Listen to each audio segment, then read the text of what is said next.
Hello, everyone. I think it's really ironic that Deborah asked me to talk about courage because I'm a scaredy cat. I'm a white knuckle driver. I'm scared of the dark.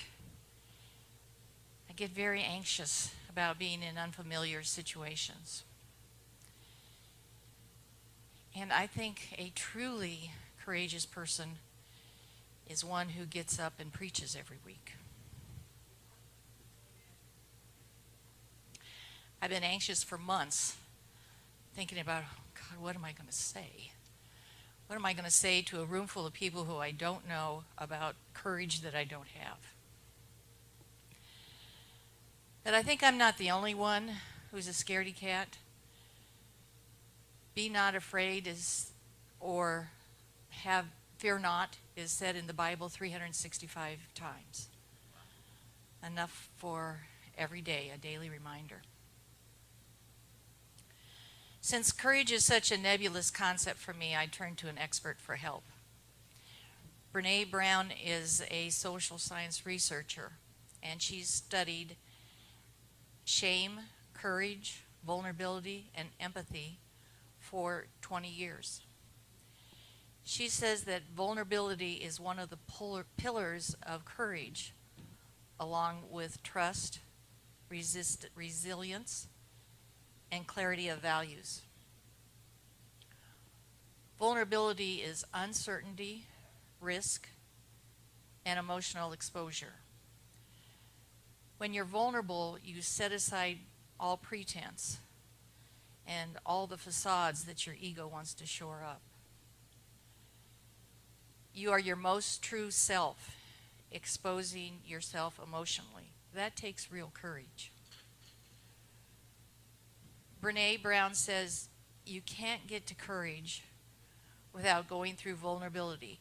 I don't think you can get to courage without the capacity of dealing with uncertainty, risk, and emotional exposure.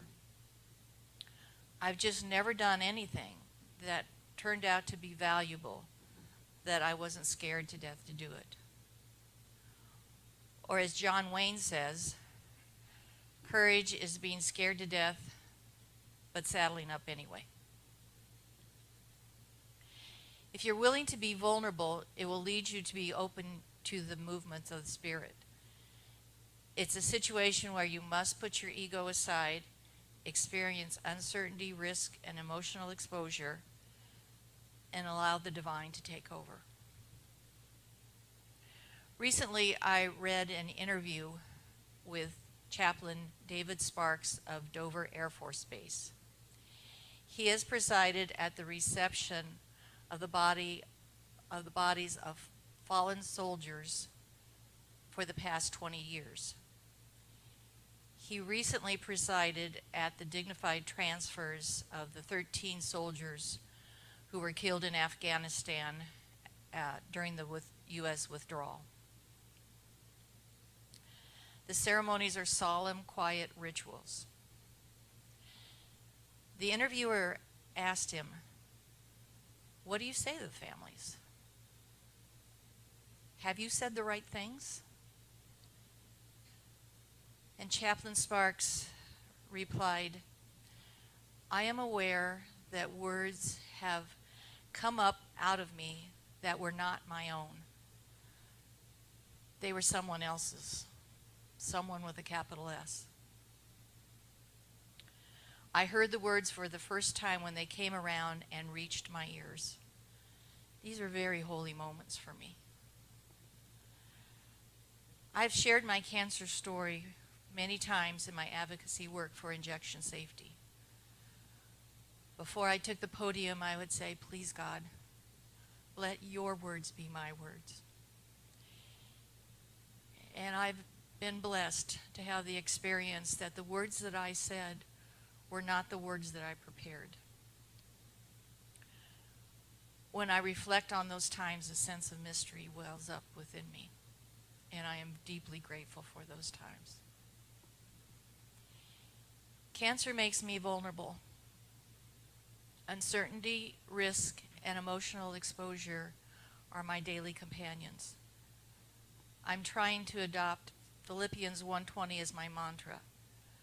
I eagerly expect and hope that I will in no way be ashamed, but will have sufficient courage, so that now, as always, Christ will be exalted in my body, whether by life or by death. My cancer story started 20 years ago with breast cancer. The radiation to treat breast cancer caused a slow-growing sarcoma in my right brachial plexus. 3 years ago, I had the brachial plexus and arm amputated in an attempt to cure the cancer. I had 2 years of cancer-free, but then the cancer came back a year ago.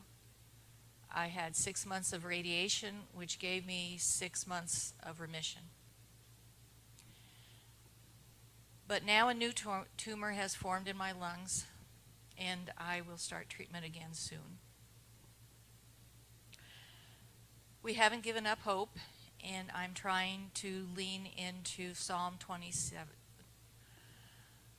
I believe I shall see the bounty of the Lord in the land of the living. Wait for the Lord with courage, be stout-hearted, and wait for the Lord.